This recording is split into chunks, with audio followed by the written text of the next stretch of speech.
Hello, I'm David Mitchell. I'm the author of the book that you're reading, What Really Works in Special and Inclusive Education, and the website that you are currently looking at. I'd like to welcome you to the website in particular. I hope that you find it a useful supplement to the textbook and that it enables you to pursue your reading and your interests in a bit more detail. As you know, I'm from New Zealand, and I've chosen a couple of rather pretty scenes from my country. I hope you might have the chance, if you haven't already been, to visit this country sometime in the future, and I'd like to hear from you. So here I am. I'm from the University of Canterbury in Christchurch, New Zealand. A bit of a sad town, actually, because 2 years ago, in 2009, I think it was, 2011, sorry, we had a large earthquake, and quite sadly it resulted in 185 deaths in Christchurch. However, we are recovering, and I am looking forward to seeing a new city emerging out of the damage. As you may know, this is the second volume for What Really Works. The first one was published in 2008, and in a moment I will tell you some of the main differences between the two volumes. But before I do so, I would just like to emphasize to you that much of the progress that we enjoy in where we live around the world is built upon evidence, built upon scientific evidence, what we have discovered and what we can improve on the basis of evidence that is before us. And if we take medical advances as an example, you know, I'm talking to you. I'm alive because of scientific evidence regarding type 2 diabetes. I'd probably be dead now if it weren't for the discovery of insulin and how it can arrest, if not cure, but certainly arrest the complications of diabetes. But there are many others too. If we look at the life expectancy of most people, not every country unfortunately, it's doubled. The life expectancy has doubled in the last 150 years due to many factors, but particularly advances in medicine and in surgery. Many diseases have been eradicated, thankfully. Poliomyelitis, eradicated in my lifetime. Smallpox, eradicated. Cholera, eradicated. Not quite, because in some countries, unfortunately, advances have not kept up through a variety of factors, and we still have places around the world where those diseases exist. But for most of us around the world, advances have taken place. Take information and communications technology. Utilizing now to communicate with you is a new development. A few years ago, in my lifetime again, it would not have been possible to have communicated in this way using information and communications technology. I have here my telephone. Look at it, a little one. And if we compare what the telephone technology was like 50 years ago, it's developed enormous capacity. If we think of the computer, here's my laptop computer. Look how thin it is, look how light it is, and the capacity is enormous. We only need to go back 20, 30 years to say that that capacity would have to take up half a room to to get an equal capacity for computing. There's a thing called Moore's law, which in summary says that we have an exponential increase in computing capacity, in the speed of computers and their capacity for storage and for calculations and all sorts of things. And that's doubling every 2 years. So what is currently the modern technology is going to be replaced inevitably and with increasing rapidity in the future. If we take transport, my great-grandfather was in the British Navy and came to New Zealand in 1864.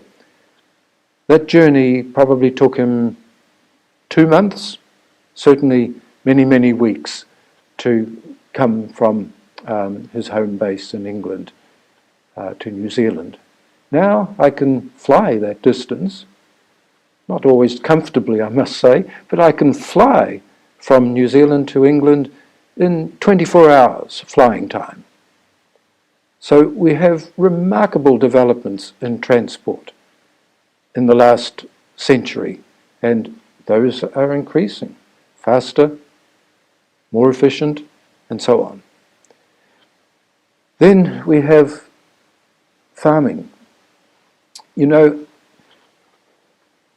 in about the year 1900, the turn of the 20th century, just over 100 years ago, one farmer in America could feed 25 people, which was quite remarkable in its own right. Now, one farmer in America can feed 130 people. So farming technology has increased. We have mechanization. We have high-yielding crop varieties. We have fertilizers now which are increasingly being targeted at particular sites in a very specific way. We have irrigation. So enormous developments, mainly science-driven, have taken place in farming to the advantage of everybody and contributing to the increased life expectancy around the globe. But then we come to education. And the question, the challenge is, are we developing as rapidly as we could be in using the scientific knowledge that we have about what constitutes effective education? I think the answer is no.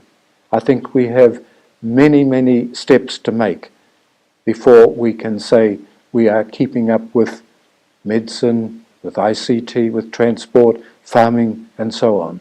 Our education system is, around the world, with some exceptions, our education systems are lagging behind. They're lagging behind what is potentially available to them through research into what constitutes teaching. And I hope my book will help to bridge that gap between what we know scientifically and what we are practicing in our schools and other centres for education. So let us turn now to what's new in the second edition, published in late 2013, compared with the first one published in 2008. First of all, it's bigger. It's 50% bigger, perhaps a little bit more expensive as a result, I'm sorry. And that reflects several factors. It reflects the fact that knowledge is increasing steadily, and I've drawn upon that knowledge in the second edition. In fact, I've got 350 new references compared with the 2008 edition. I've introduced 4 new chapters, which I recognized were important, and they've emerged in my thinking in the last 4 years, or 5 years.